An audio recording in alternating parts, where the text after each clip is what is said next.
Hello नमस्कार साथियों, आप सभी का स्वागत है यूपी पुलिस री एग्ज़ाम के हिंदी का प्रैक्टिस सेट नंबर 9 में। तो जितने भी साथी यूपी पुलिस री एग्ज़ाम का तैयारी करने वाले साथी हैं, सभी लोग इस सेशन से जल्दी जल्दी जुड़ जाइएगा और सभी लोग थम्स अप करके बताइएगा कि ऑडियो वीडियो सब क्लियर है। उसके बाद जो है हम लोग इस सेशन को कंटिन्यू करने वाले हैं। तो सभी साथी थम्स अप करिए जल्दी से, क्या ऑडियो वीडियो सब क्लियर है। और ऑडियो वीडियो सब क्लियर है तो पहला क्वेश्चन आप लोग के सामने रहा, पहला क्वेश्चन पढ़िए और इसका राइट आंसर बताने का प्रयास करिएगा। कर है पलंग का तत्सम रूप है, तो पलंग का तत्सम रूप आप लोग को बतलाना है। तो पलंग का तत्सम रूप जो है ये हो जाएगा पर्यक हो जाएगा, यानी ऑप्शन नंबर डी इस क्वेश्चन का राइट आंसर हो जाएगा। पलंग का तत्सम रूप पर्यक हो जाएगा। चलिए हम लोग आगे के क्वेश्चन देखते हैं। तो कर है कवि का स्त्रीलिंग रूप होगा, तो कवि का स्त्रीलिंग रूप आप लोग को बतलाना है। तो कवि का स्त्रीलिंग रूप आप लोग बतलाइएगा क्या हो जाएगा। तो कवि को स्त्रीलिंग में कन्वर्ट करेंगे तो इस क्वेश्चन का राइट आंसर जो हो जाएगा ये हो जाएगा कवयित्री। कवयित्री देख लीजिए, यहाँ पर जो है कवयित्री जो है आप लोग को इस प्रकार से लिखा हुआ मिलेगा, यही आप लोग को सही होगा। क्योंकि यहाँ पर कवयित्री आप लोग को ढेर मिलेगा, लेकिन जो शुद्ध वर्तनी से आप लोग देख सकते हैं, यानी शुद्ध मीनिंग जो है कवयित्री का ये वाला है जो ऑप्शन नंबर सी में लिखा गया है। चलिए हम लोग अगला क्वेश्चन देखते हैं। कह रहा है ओठ किस श्रेणी का शब्द है। तो ओठ जो है किस श्रेणी का शब्द है, तो आप सभी लोग बताइएगा तद्भव श्रेणी का शब्द है। अगला क्वेश्चन है इनमें से तत्सम शब्द का चयन करिए। तो इसमें से तत्सम शब्द आप लोग को बतलाना है कौन सा है। तो इसमें जो है तत्सम शब्द जो है ये दिन जो लिखा गया है ये एक तत्सम शब्द है। उसके बाद अगला क्वेश्चन देखिएगा ईख तद्भव शब्द का तत्सम रूप कौन सी है। तो ईख जो है तद्भव शब्द का तत्सम रूप आप लोग को बतलाना है। तो क्वेश्चन नंबर 45 का राइट आंसर आप सभी लोग बतलाइएगा, ये हो जाएगा इक्षु। इक्षु हो जाएगा, यानी ऑप्शन नंबर सी इस क्वेश्चन का राइट आंसर हो जाएगा।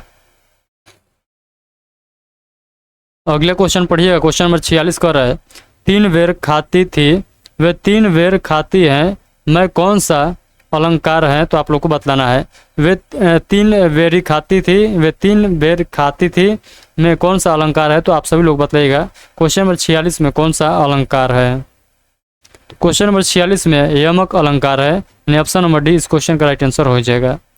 अगला क्वेश्चन नंबर 47 पढ़िएगा जब उपमेय तथा उपमान में पूर्ण रूपण भ्रम हो जाए तो कौन सा अलंकार कहलाता है। तो आप सभी लोग बताइएगा तो कौन सा अलंकार कहलाता है। तो वो भ्रांतिमान अलंकार कहलाता है। अगला है परदादा परदाता परपोता परनाना में उपसर्ग है। तो आप लोग ये तीनों शब्द में उपसर्ग को पहचान करना है। तो इस क्वेश्चन का राइट आंसर आप लोग उच्चारण करिएगा तो पता चल जाएगा। तो इस क्वेश्चन का राइट आंसर हो जाएगा पर उपसर्ग है। पर उपसर्ग तीनों शब्द में है। अगला क्वेश्चन है क्वेश्चन नंबर 49 पढ़िएगा। कह रहा है क्वेश्चन नंबर 49 सभी लोग पढ़िएगा। क्वेश्चन नंबर 49 पढ़िए सभी लोग। कह रहा है समकोण समकालीन और समकालिक में उपसर्ग है। तो ये तीनों शब्द में आप लोग को उपसर्ग को पहचान करना है। तो ये तीनों में जो है सम उपसर्ग है, यानी समकोण समकालीन समकालिक, तो तीनों में जो है सम उपसर्ग हो जाएगा। चलिए हम लोग आगे के क्वेश्चन को देखते हैं। कह रहा है अधोपतन में कौन सा उपसर्ग प्रयोग हुआ है। तो अधोपतन में कौन सा उपसर्ग का प्रयोग किया गया है। तो अधोपतन में जो है ये अंतः उपसर्ग का प्रयोग किया गया है। अगले क्वेश्चन है भाषा के वे लघुत्तम सार्थक खंड जो शब्द के अंत में लगकर नए शब्द का निर्माण करते हैं क्या कहलाते हैं। तो बताइएगा वो क्या कहलाते हैं। तो वो जो है वो प्रत्यय कहलाते हैं, यानी ऑप्शन नंबर भी इस क्वेश्चन का राइट आंसर हो जाएगा। अगला क्वेश्चन देखिएगा कर समुद्र का पर्यायवाची शब्द नहीं है। तो आप सभी लोग बताइएगा इसमें से कौन जो है समुद्र का पर्यायवाची शब्द नहीं है। तो इस क्वेश्चन का राइट आंसर आप सभी लोग बताइएगा। तो इस क्वेश्चन का राइट आंसर जो हो जाएगा ये निर्धर। निर्धर जो है ये समुद्र का पर्यायवाची नहीं है, जबकि अवधि अर्णव और निर्निधि जो है ये सब जो है समुद्र का पर्यायवाची है। अगला क्वेश्चन नंबर 53 पढ़िएगा। कर है अपयश का पर्यायवाची शब्द नहीं है। तो अपयश का पर्यायवाची शब्द इसमें से बताइए कौन नहीं है।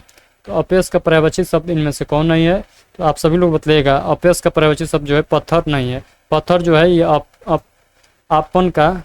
पाहन का पर्यायवाची शब्द यहाँ पर देखिएगा अपयश का पर्यायवाची शब्द हम लोग देख रहे थे। तो अपयश का पर्यायवाची शब्द जो है अनादर जो है ये अपयश का पर्यायवाची शब्द नहीं है, यानी option number C question number 53 का राइट आंसर हो जाएगा। अगला क्वेश्चन में देखिएगा पाहन शब्द का पर्यायवाची आप लोग को बतलाना है। तो पाहन शब्द का पर्यायवाची बताइए कौन सा हो जाएगा।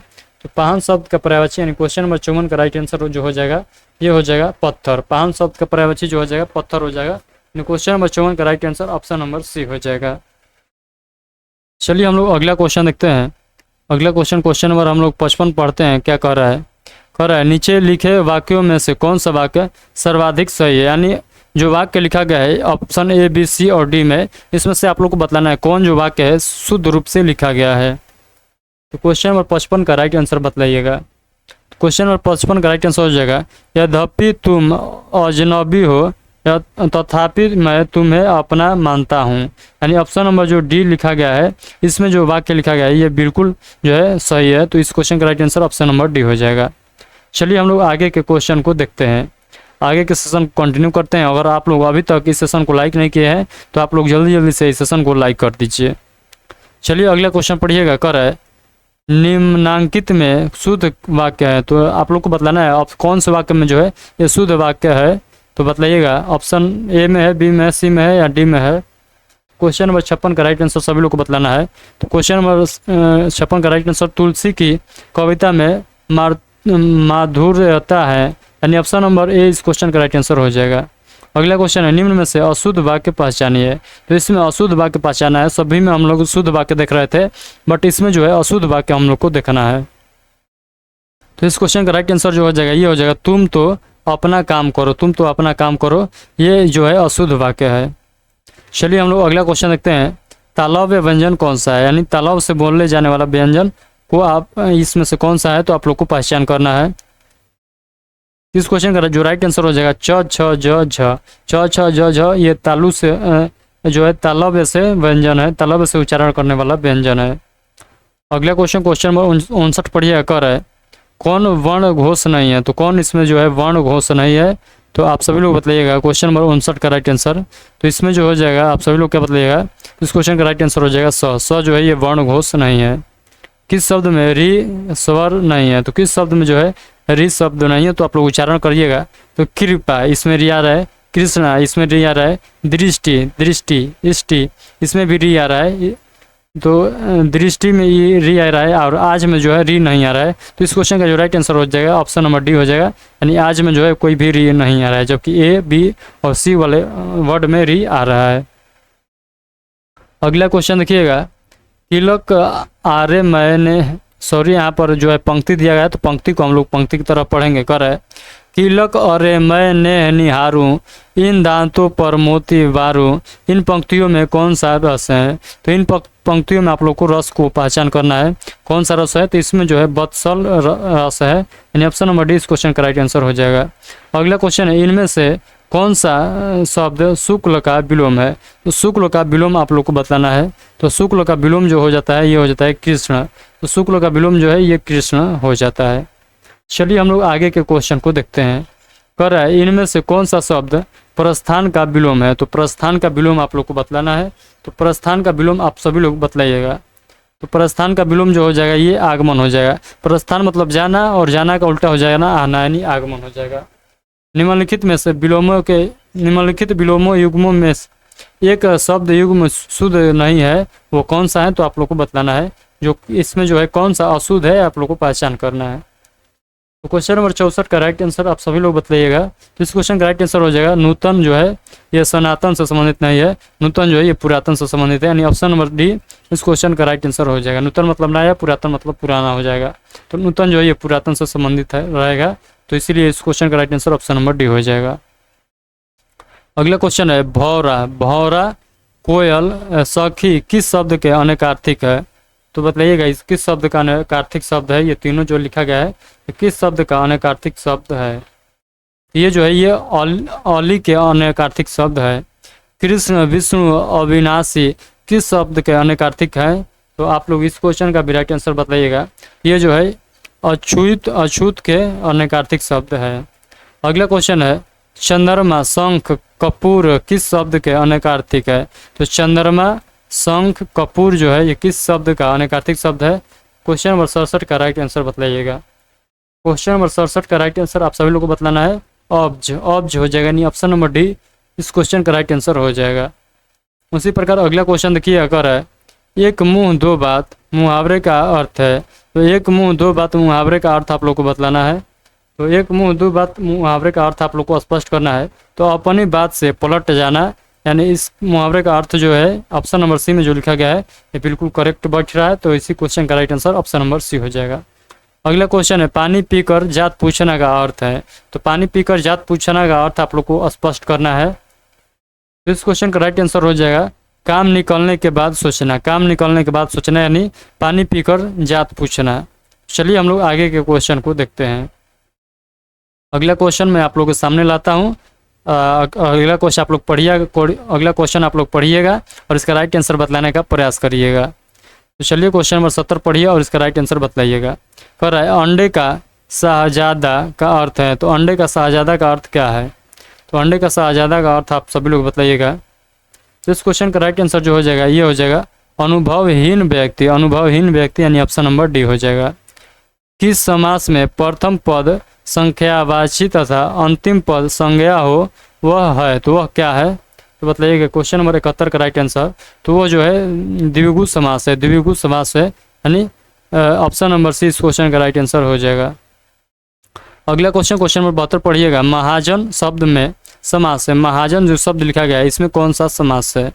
तो महाजन शब्द में कौन सा समास है? तो इसमें जो है कर्मधारय समास है। तो कर्मधारय समास है महाजन शब्द में। अगला क्वेश्चन नंबर 73 पढ़िएगा। क्वेश्चन नंबर 73 सभी लोग पढ़िएगा। कर है समूहवाची शब्द की पहचान करें। तो वो कौन सा शब्द है जो समूह के रूप में लिखा गया है? तो आप लोग बताइएगा। तो इस क्वेश्चन का राइट आंसर आप सभी लोग बताइए क्या हो जाएगा। इस क्वेश्चन का राइट आंसर हो जाएगा जो है लेखक गण जो लिखा गया है ये एक समूहवाचक शब्द है। अगला क्वेश्चन है निम्नलिखित शब्दों में बहुवचन शब्द नहीं है। तो बताइए इसमें कौन जो है बहुवचन शब्द नहीं है? तो इसमें जो है छाता जो है ये पढ़ने से पता चल रहा है छाता यानी छाता जो है बहुवचन शब्द नहीं है। अगले क्वेश्चन नंबर 75 पढ़िएगा। रस कितने प्रकार के होते हैं? ये तो सभी लोग जानते हैं रस कितने प्रकार के होते हैं। तो रस जो होते हैं ये 9 प्रकार के होते हैं। रस कितने प्रकार के होते हैं? तो 9 प्रकार के होते हैं। चलिए हम लोग आगे के क्वेश्चन को कंटिन्यू करते हैं। अगला क्वेश्चन जो है आप लोग को गद्यांश दिया गया है। तो गद्यांश पढ़िएगा और इसके बाद जो है जितना क्वेश्चन गद्यांश से रिलेटेड पूछेगा वो सारे आप लोग को जवाब देना है। तो चलिए हमारे संग आप लोग भी गद्यांश को लाइन बाय लाइन पढ़िएगा। कर रहा है मैं जिस घर में रहती थी वह मेरी आदत बहुत सवेरे उठने की थी और एक दिन उतने सवेरे एक छोटा बच्चा जो शायद 1.5 साल से कम का होगा मेरे कमरे में आया। मैंने सोचा कि वह शायद भूखा होगा और उससे पूछा कि वह कुछ खाना चाहता है। उसने उत्तर दिया कीड़े। मैंने आश्चर्य से कहा कीड़े? तब जब उसने देखा कि मेरी समझ में उसकी बात नहीं आ रही है तो मेरी सहायता के लिए उसने एक शब्द और जोड़ा अंडा। मैंने अपने मन में सोचा कि इतने सवेरे कुछ पीना चाहता है क्या? यह आखिर कहना क्या चाह रहा है? तो उसने फिर कहा नीना अंडे कीड़े। नीना अंडे कीड़े। जब मुझे पूरी बात समझ में आ गई। एक दिन पहले उसकी बहन नीना कागज़ पर अंडे की शक्ल बनाकर उसमें रंग भर रही थी। इस बच्चे ने इच्छा थी कि वह भी रंग भरे पर नीला ने उसे गुस्से में आकर भगा दिया। उसने नीना का विरोध नहीं किया और बड़े धैर्य और लगन के साथ मौके का इंतजार करता रहा और मैंने उसे क्रेयॉन का रंग दे दिया और उसका चेहरा खुशी से दमक उठा। उससे अंडे के आकार की रेखा नहीं खींची गई तो मैंने उसके लिए चित्र बना दिया और फिर उसने अपनी टेढ़ी मेढ़ी लकीरों से उसमें रंग भरना शुरू कर दिया। उसकी बहन सीधी रेखाओं में रंग भरती थी और उसने कीड़े की तरह लहरदार रेखाओं में रंग भरा। तो आप सभी लोग इतना गद्यांश को लाइन बाय लाइन पढ़ लीजिएगा। उसके बाद जो है हम लोग इस गद्यांश से रिलेटेड जितना भी क्वेश्चन पूछा जाएगा सारे क्वेश्चन का आंसर देंगे। तो चलिए इस गद्यांश का पहला क्वेश्चन देखिएगा। पर है बच्चे ने कीड़े के बाद अंडा नीना कीड़े शब्दों का प्रयोग किया क्यों किया इस शब्दों का प्रयोग? तो आप सभी लोग को बतलाना है। इस शब्द का प्रयोग इसलिए किया क्योंकि वह जान गया था कि लेखिका उसकी बात समझ नहीं पाई है, इसीलिए इसका प्रयोग किया था। अगला क्वेश्चन है अनुच्छेद से पता चलता है कि 1.5 साल के बच्चे, 1.5 साल के बच्चे, इसके बाद आप लोग को बतलाना है। तो 1.5 साल के बच्चे, तो 1.5 साल के बच्चे क्या करते हैं तो देख लेते हैं। तो 1.5 साल के बच्चे जो है, 1.5 साल के बच्चे क्या करते हैं, 1.5 साल के बच्चे संप्रेषण के लिए कथ्य के मुख्य शब्दों का प्रयोग करते हैं। अगला क्वेश्चन है, अनुच्छेद में से मिश्रित वाक्य का उदाहरण है। तो अनुच्छेद में जो है मिश्रित वाक्य का क्या उदाहरण है, तो अनुच्छेद में जो है उसने नीना का विरोध नहीं किया और बड़े धैर्य और लगन के साथ मौके का इंतजार किया, यानी ऑप्शन नंबर 20 क्वेश्चन का राइट आंसर हो जाएगा। चलिए हम लोग अगला क्वेश्चन देख लेते हैं। कर है, उसका चेहरा खुशी से चमक उठा, वाक्य में रेखांकित अंक के स्थान पर कौन सा मुहावरा आएगा, यानी खुशी से चमक उठा, इसके लिए हम लोग क्या मुहावरा का प्रयोग कर सकते हैं। तो इस क्वेश्चन का राइट आंसर हो जाएगा खिल उठना, यानी खुशी से चमक उठना, इसको हम लोग डायरेक्ट कह सकते हैं खिल उठना। अगला क्वेश्चन है, इतने सवेरे कुछ पीना चाहता है क्यों, वाक्य में कुछ शब्द हैं, तो कुछ शब्द क्या है, तो कुछ शब्द को आप लोग को बतलाना है। तो कुछ शब्द जो है ये अनिश्चयवाचक सर्वनाम है, यानी ऑप्शन नंबर डी इस क्वेश्चन का राइट आंसर हो जाएगा। तो हम लोग हिंदी के प्रैक्टिस सेट का टोटल 40 क्वेश्चन देखे हैं। तो 40 क्वेश्चन से रिलेटेड कोई भी डाउट आप लोगों के मन में रहता है तो आप लोग इस वीडियो के कमेंट बॉक्स के माध्यम से आप लोग हमसे ज़रूर पूछिएगा, मैं उसका रिप्लाई ज़रूर दूंगा। तो चलिए मिलते हैं नेक्स्ट सेशन में। आज का सेशन कैसा लगा आप लोग कमेंट करके ज़रूर बताइएगा, और अभी तक इस सेशन को लाइक नहीं किया है तो लाइक कर दीजिएगा और अपने दोस्तों के पास शेयर जरूर करिएगा। चलिए आप सभी को बहुत बहुत धन्यवाद।